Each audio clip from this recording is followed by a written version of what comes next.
జలకన్య. ఒక గ్రామంలో మానవ్ అనే కుర్రాడు వాళ్ళ అమ్మా నాన్న ఉంటూ ఉండేవారు. మానవ్ చాలా బాగా చదువుకునేవాడు. చదువులో, స్కూల్లో ప్రతి దాంట్లోనూ ఫస్ట్ వచ్చేవాడు. ఒక గుండె జబ్బుకు సంబంధించిన మహమ్మారి వల్ల స్కూల్ మూతబడింది. మానవ్కి చదువు అంటే చాలా ఇష్టం. అందుకని అతను చాలా ఉదాసీనంగా ఉండేవాడు. అలాగే 2-3 ఏళ్లు గడిచిపోతాయి. స్కూల్ ఓపెన్ అవ్వదు.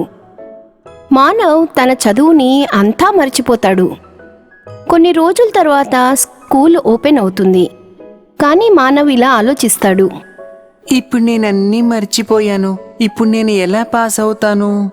మానవ్ తన తండ్రితోటి ఇలా అంటాడు. నాన్నగారు, నేను చదువుకున్నదంతా మర్చిపోయాను. ఇప్పుడు నేను ఎలా పాస్ అవుతాను? మానవ్ తండ్రి ఇలా అంటాడు. బాబూ, నువ్వు చింతించవద్దు. ఇంకా కష్టపడు, బాగా చదువు, నువ్వు తప్పక పాస్ అవుతావు. మానవ్ స్కూల్కి వెళ్ళటం మొదలెడతాడు. బాగా చదువుకుంటాడు. పరీక్షలొస్తాయి. పరీక్షలు రిజల్ట్లో ఫెయిల్ అవుతాడు. మానవ్ చాలా బాధగా ఇంటికి తిరిగి వస్తాడు. తండ్రితోటి ఇలా అంటాడు. నాన్నగారు, నేను ఫెయిల్ అయిపోయాను. తండ్రి మానవ్ తోటి ఇలా అంటాడు. ఏం పర్వాలేదు బాబూ, ఈసారి నువ్వు మరింతగా కష్టపడు, మంచి మార్కులు తెచ్చుకో. మానవ్ ఈసారి మళ్లీ చదవడం మొదలెడతాడు. స్కూల్లో మళ్లీ పరీక్షలు పెడతారు. పరీక్షల్లో మానవ్ మళ్లీ ఫెయిల్ అవుతాడు. ఏడుస్తూ ఇంటికొచ్చి నాన్నతో అంటాడు. నాన్నగారు, ఈసారి కూడా నేను ఫెయిల్ అయిపోయాను. మానవ్ తండ్రి మానవ్ తోటి అంటాడు. మానవ్, నువ్వు ఈసారి కూడా ఫెయిల్ అయ్యావంటే నేను నిన్ను ఇంట్లో నుంచి గెంటేస్తాను. మానవ్ అంటాడు. వద్దు నాన్నగారు, అలా చేయకండి. నేను ఎక్కడికి వెళతాను? తండ్రి అంటాడు. నాకు తెలియదు అదంతా. వెళ్ళి చదువుకో. మానవ్ చాలా బాధపడతాడు. ఇలా ఆలోచించసాగాడు. ఈసారి నేను ఫెయిల్ అయ్యానంటే నాన్నగారు నన్ను ఇంట్లో నుంచి నెట్టేస్తారు. కొన్ని రోజుల తర్వాత స్కూల్లో మళ్లీ పరీక్షలొస్తాయి. ఈసారి కూడా మానవ్ ఫెయిల్ అయిపోతాడు. దానికి చాలా బాధపడతాడు. ఇలా అనుకుంటాడు. ఒకవేళ నేనిప్పుడు ఇంటికి వెళితే నాన్నగారు నన్ను ఇంట్లో నుంచి గెంటేస్తారు. లేదు, నేను ఇంటికి వెళ్ళలేను. ఇలా అనుకుంటూ మానవ్ అడవి వైపు నడవసాగాడు. నడిచి బాగా అలసిపోతాడు. మానవ్కి బాగా దాహం వేస్తుంది. దూరంగా ఒక నది కనిపిస్తుంది మానవ్కి. నది దగ్గరికి వెళ్లి మానవ్ అందులోంచి నీళ్లు తీసుకుని తాగుతాడు. నీళ్లు తాగిన తర్వాత ఒక చెట్టు నీడ కింద కూచుని విశ్రమిస్తాడు. అప్పుడే నదిలోంచి ఒక కంఠం వినిపిస్తుంది మానవ్కి. బాబూ, నువ్వు ఎందుకు బాధపడుతున్నావు? మానవ్ ఆశ్చర్యపోతాడు. అడుగుతాడు. మీరెవరు? ఇంకా ఎక్కడి నుంచి మాట్లాడుతున్నారు? ఇంతలోనే నీటిలోంచి ఒక జలకన్య బయటికి వస్తుంది. మానవ్ తోటి ఇలా అంటుంది. నేను ఒక జలకన్యని. మానవ్ జలకన్యను చూసి ఆశ్చర్యపోతాడు. మానవ్ జలకన్యతోటి జరిగిందంతా చెప్తాడు. జలకన్య ఇలా అంటుంది. బాబూ, నువ్వు బాధపడకు. నేను నీకు ఒక మ్యాజిక్ పెన్ ఇస్తాను. నువ్వు ఆ పెన్నుని ఏ ప్రశ్న అడిగినా సరే సరైన జవాబు ఆ పెన్ను నీకిస్తుంది. మానవ్ చాలా సంతోషిస్తాడు. ఇంటికి వెళ్ళడానికి బయలుదేరతాడు. ఇలా ఆలోచిస్తాడు. అయ్యయ్యో, నేనిప్పుడు ఇంటికి వెళ్ళలేను. వెళితే నాన్నగారు ఇప్పుడు నన్ను కొడతారు. ఇంకా ఊర్లో వాళ్ళు నన్ను ఏడిపిస్తారు. మానవ్ పట్టణం వైపు నడుస్తాడు. ఇక్కడ మానవ్ ఇంటికి రాకపోవటంతో మానవ్ తండ్రి చాలా బాధపడతాడు. ఏమైందో తెలియక మానవ్ కోసం చాలా వెతుకుతాడు. ఎక్కడా దొరకడు. మానవ్ పట్టణం చేరుకుంటాడు. అక్కడ చాలా పెద్ద స్కూల్ కనిపిస్తుంది మానవ్కి. స్కూల్ లోపలికి వెళ్ళి ఇలా అంటాడు. నన్ను స్కూల్లో అడ్మిట్ చేసుకోండి. అక్కడ ప్రిన్సిపల్ ఇలా అంటారు. బాబూ, నువ్వు ఇంతకు ముందు క్లాసు రిజల్ట్ చూపించు. మానవ్ తన ముందు చదువు ప్రోగ్రెస్ రిపోర్ట్ చూపిస్తాడు. ప్రిన్సిపల్ ఇలా అంటారు. బాబూ, నీ చదువు అయితే అస్సలు బాగోలేదు. నేను నీకు ఇక్కడ అడ్మిషన్ ఎలా ఇవ్వగలను?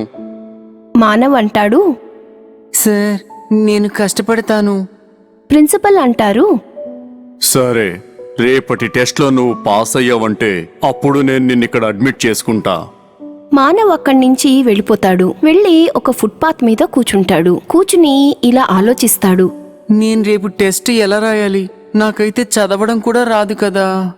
అప్పుడు మానవ్కి పెన్ను గురించి గుర్తొస్తుంది. జలకన్య చెప్పిన విషయం కూడా గుర్తు వస్తుంది. బ్యాగ్లోకి చెయ్యి పెడతాడు. పెన్నుని బయటికి తీస్తాడు. పెన్ అంటుంది, మానవ్, నేను నీకు ఏమి సహాయం చేయగలను?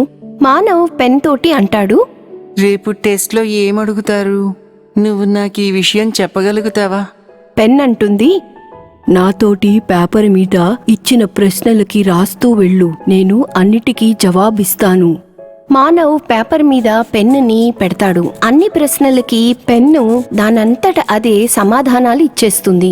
రాత్రంతా కూర్చుని మానవ్ బాగా తయారవుతాడు. మరుసటి రోజు టెస్ట్లో పాస్ అయిపోతాడు.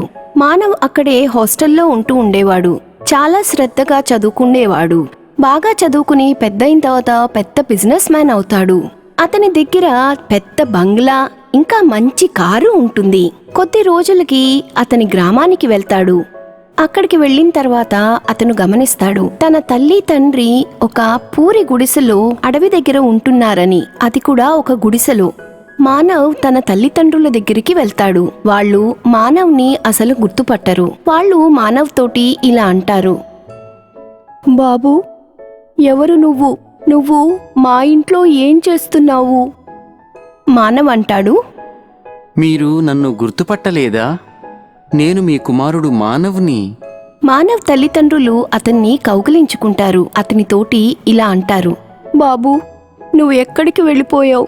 నీకోసం చాలా వెతికాము. ఎక్కడా కనిపించలేదు నువ్వు. మానవ్ తల్లిదండ్రులకి జరిగిందంతా వివరిస్తాడు. మానవ్ తండ్రిని ఇలా అడుగుతాడు, నాన్నగారు, మీరు ఊరి బయట ఎందుకు ఉంటున్నారు? మనకి ఊళ్ళో ఇల్లుంది కదా. మానవ్ తండ్రి ఇలా అంటాడు, బాబు, నువ్వు వెళ్ళిపోయిన తర్వాత మీ అమ్మ పరిస్థితి బాగా దారుణంగా తయారైంది.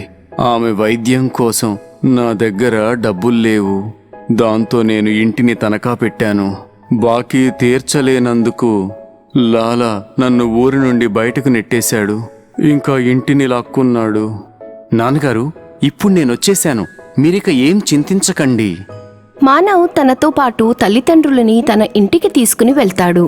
అందరూ కలిసి చాలా సంతోషంగా ఉంటారు.